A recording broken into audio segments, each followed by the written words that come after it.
Hello everyone, it's Mike Blackburn from Combined Building Supplies Co-operative, and today I am having a chat with Gary Richardson, who is the General Manager for Sales and Marketing for Hirepool.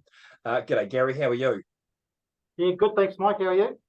Yeah, absolutely flat out. Hey, look, first question, were you or any of the branches affected by the recent flooding? Affected in our workload, yes, but generally the branches around Auckland were okay. We've got some branches that are sort of prone to a bit of flooding. Our Penrose one, where our head office is actually a good example. So we had a little bit of localised flooding there, but nothing that we couldn't handle. But yeah, generally it was just about dealing with the impact of everybody else in the flooding. Right. And of course, I mean, and look, I mean, that's going to be sort of the ongoing consequences of this is that everyone's going to want water pumps and blowers and all sorts of stuff. So I imagine you guys are absolutely flat out at the moment. How are you guys managing that? Yeah, look, we are. So probably easiest if I just talk you through what happened to us, right? So like on Friday night, as the flood was hitting across Auckland, we just got inundated with people sort of starting to plan ahead.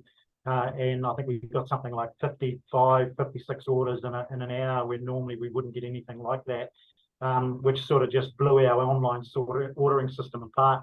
And people wanting things like dehumidifiers and fans and pumps and things like that. So straight away from Saturday morning, our guys were flat out dealing with all of that. We also then contacted our suppliers, people that we normally buy that sort of gear off.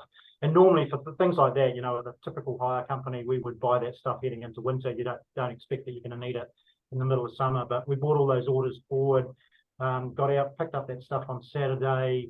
Our guys worked through the night, Saturday and Sunday, getting the stuff ready, put it all into our Auckland branches to top up what we already had, which had already gone out. And that stuff was all the new stuff we put in, which was something like 50 new pumps, 60 new dehumidifiers. They were all gone within 2 hours. All gone, yeah. Absolutely crazy, yeah. And I don't know if you saw, I got interviewed by TV3 a couple of days ago, and I was telling them there we had a waiting list 5 pages long in some of the branches of people just ringing up wanting gear. It's just crazy. Yeah. And look, one of the things that I've been saying, because look, obviously I've got a lot of friends, certainly got a lot of shareholders and sort of colleagues in Auckland, and of course one of the things is that, you know, this has affected a lot of builders and tradies themselves, and obviously the first priority for them is going to be to sort of sort their own house out, which of course means that sort of everybody else has just sort of got to form in that queue, and of course it's just affected so many people. So where are you guys at the moment? And if we had a CBS shareholder who was trying to get hold of some stuff, what's the best way for them to engage with Hirepool? Yeah, absolutely. Look, good call, and you're right. We've seen a lot of that where we've got customers who are trying to sort out their own customers, but also their own houses as well. The best thing to do for a CBS shareholder would be to contact one of our reps. If they don't have a rep, get them to give me a buzz. I can make sure they're assigned. You can send out my details maybe to people, but contact a rep rather than try and go through our online booking system at the moment, because otherwise they're just going to fall into a queue with everyone else. And we'd like to sort of help you guys out because you help us out. So, you know, if they can talk to a rep, then we can talk through and sort of give them an idea of lead times, or maybe find some alternative products, things like that. Okay, look, that's absolutely great. So what I'm going to do with this video, obviously, we'll sort of we'll send out an email to all of our shareholders directly, and that'll be some great advice, and we can sort of put some links to contact details of some of the reps there. But obviously, we'll sort of put this out on social media, and again, similarly, what we've sort of said in the past is if any CBS shareholder or anyone for that matter is really sort of struggling with some stuff, we're always here to sort of help.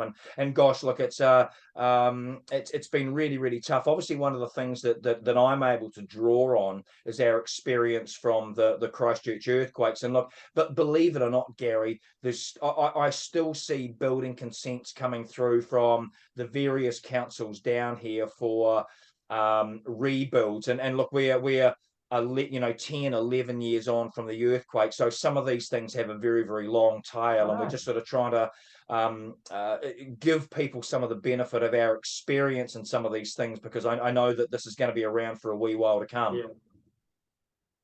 Okay, all right. Yeah, look, we're seeing the same thing. I just like to add to that. we've talked to a lot of builders. They're already busy, they're already flat out, and then they've got this work on top of it. So, I don't know where we're going to get all the people to do this repair work. Something like 500 million is the latest estimate. So yeah, well look, I was talking with Carl Taylor the other day, just again with respect to the earthquakes, and we joked, but it's serious, of course. We've kind of just got over the supply chain crisis, and jib supplies are sort of just coming back on stream, and of course now we've got a couple of thousand houses in Auckland that are all going to need 50 sheets of jib board. So it's going to be tough on the industry. Gary, you mentioned just briefly previously about some of the stuff. What is the main stuff that people have been taken away from you guys? Yeah, mostly sort of recovery stuff. So like during the flooding, people are looking for pumps, submersible pumps and things like that, or just about any type of pump that we can get. Now it's all about dehumidifiers and carpet fans and things like that. So they're lifting up carpets, they're taking off the bottom sort of couple feet of jib, and they're starting to dry out the walls and things like that. So we do have a huge amount of it. We got that extra stuff in last weekend, but even still, it's just flat out. And I've seen people advertising on Trade Me trying to buy the stuff. It's just crazy, the demand for it. But yeah, dehumidifiers, fans, pumps, they're the main things we're looking at. Okay, good as gold. All right, Gary. Well, look, it's always good to chat. Look, I really appreciate your time today. What we'll do in the comments below, and certainly in the email that we send out to our shareholders, we'll put links to a couple of your sort of key sales reps, who I'm sure are absolutely flat out. But I really appreciate the effort you guys take to look after us here at CBS. So look, I really appreciate your time, Gary. Thank you very, very much, and we'll look forward to catching up again soon. Okay. Yeah, cool. Anytime. Love it. Thanks very much, Mike. All right. Thank you very much.